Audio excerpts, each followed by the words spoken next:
Oi, sejam bem-vindos ao 65º dia da quarentena. Sim, eu estou contando.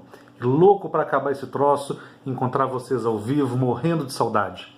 Espero que vocês estejam bem, espero que estejam cuidando bem da saúde e, mais ainda, espero que estejam estudando muito.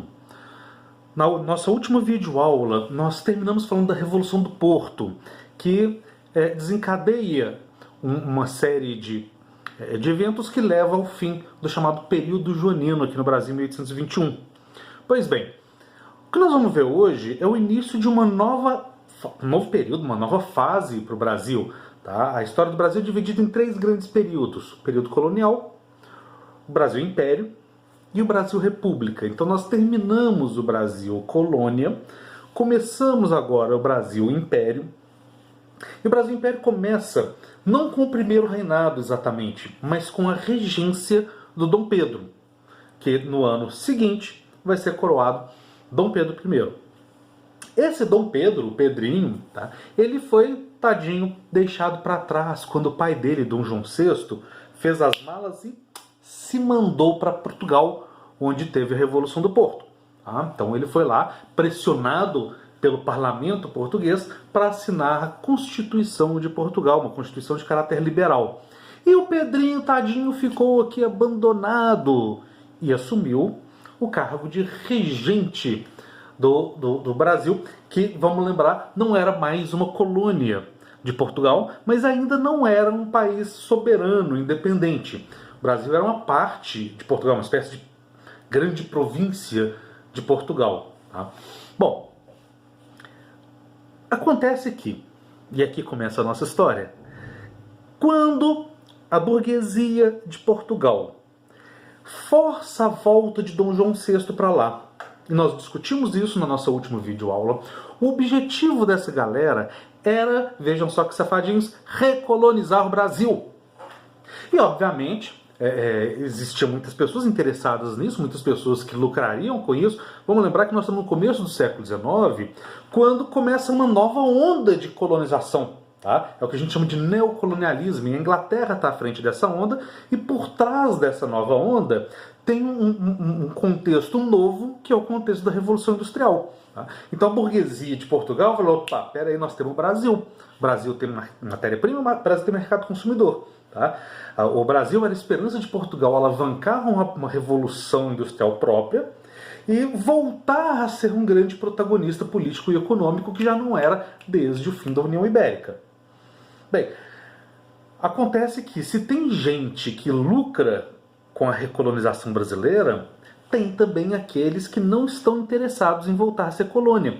Então, enquanto lá em Portugal, aquela turma da Revolução do Porto, que agora está no governo, é o parlamento português, eles estão interessadíssimos em acabar com a autonomia que o Brasil conquistou durante o período joanino. Aqui no Brasil tem uma outra galera que está querendo ainda mais autonomia, ou seja, está querendo, vamos voltar com aquele projeto lá de Inconfidência Mineira, disso, daquilo, e vamos separar de Portugal de uma vez por todas. Tá? Então, a gente pode dizer que existe uma resistência ao projeto liberal português. E essa resistência começa primeiro, não poderia ser diferente, lá em Pernambuco. Tá? Então, em 1821, em Pernambuco, os liberais, alguns deles inclusive envolvidos direta ou indiretamente naquela Revolução de 1817, eles formam uma junta, tá, que fica conhecida como Junta de Goiânia, porque era formada uma cidade chamada Goiânia, lá de Pernambuco. Então, esses liberais formam a Junta de Goiânia, declaram a separação de Pernambuco em relação a Portugal, e expulsam de Pernambuco, praticamente, não são todos, não, mas a maioria dos portugueses que viviam ali, especialmente eles viviam em Recife. Tá? Então esse foi o primeiro momento em que o Brasil rompe de forma definitiva com Portugal. A nossa independência começa com a Junta de Goiânia, lá em Pernambuco. Essa Junta de Goiânia, formada por liberais que eram federalistas e republicanos, ela se junta aos partidários de Dom Pedro, tá? Que desejavam essa partidária de Dom Pedro, eles são monarquistas, e desejavam para o Brasil uma monarquia liberal constitucional nos moldes ingleses, mas separada de Portugal. Então ali eles criam uma convenção política, que é a Convenção de Beberibe, tá? E essa Convenção de Beberibe é que vai governar Portugal, vai governar Pernambuco a partir daí. Então esse é o primeiro momento de resistência contra os interesses recolonizadores lá da turma do Porto, do novo governo português. Tá?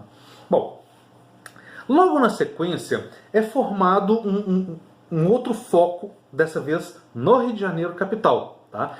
Então cria-se um grupo ali, que começa se chamando de Clube da Resistência.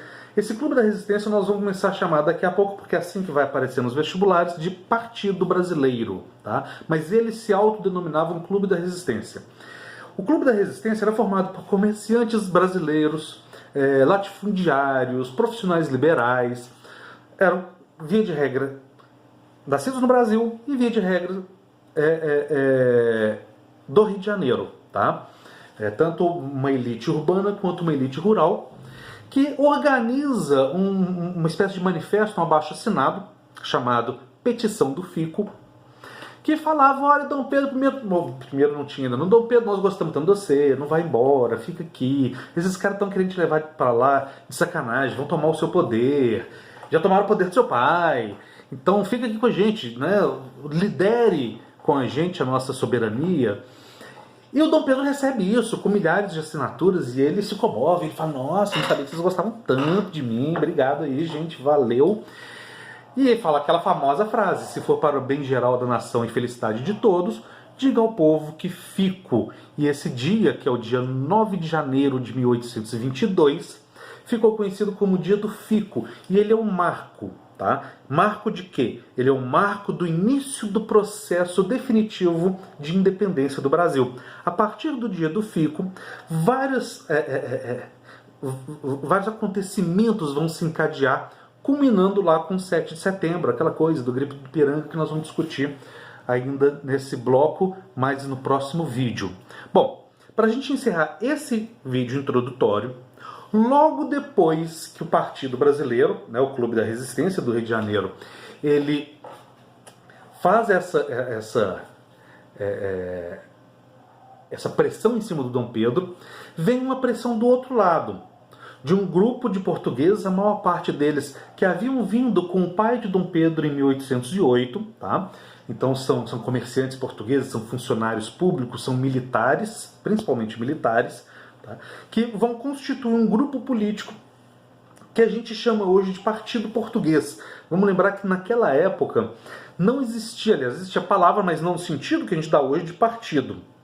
A gente fala Partido Brasileiro, Partido Português, isso não significa partido político, igual nós temos aí PSDB, PT, PCdoB, PFL não existe mais. Mas enfim, não são partidos no sentido de agremiação política como hoje. São grupos que são muito fluidos, muito voláteis, o cara está aqui hoje, amanhã ele está no outro, e que se juntam de acordo com determinadas demandas e determinadas posturas e intenções em comum. Tá? Então, esse partido português formado por essa galera, especialmente por militares, eles vão reagir poucos dias depois do Dia do Fico. Como é que eles reagem? Eles pegam em armas, tá? Liderados por um determinado coronel do exército, e tentam derrubar o governo regencial de Dom Pedro, tá? E forçá-lo a voltar para Portugal. Tá? Deixa eu só olhar o tempo aqui para o vídeo não ficar muito grande. Tá? Não, tem o tempo aqui no celular, retardado. Bom, essa rebelião dos portugueses, ela foi mal sucedida. É pouco provável que isso caia num vestibular. Tá? O episódio ficou conhecido como Rebelião de Avilés. Avilés era o nome do comandante que se revoltou, que liderou a revolta. Tá? E logo na sequência, todos os que participaram dessa rebelião são deportados de volta para Portugal. A partir daí, quer dizer, já no mês seguinte, a gente está em janeiro, uma série de eventos, então, como eu havia falado, vão se encadear. E no próximo vídeo nós vamos ver que eventos importantíssimos são esses. Até lá!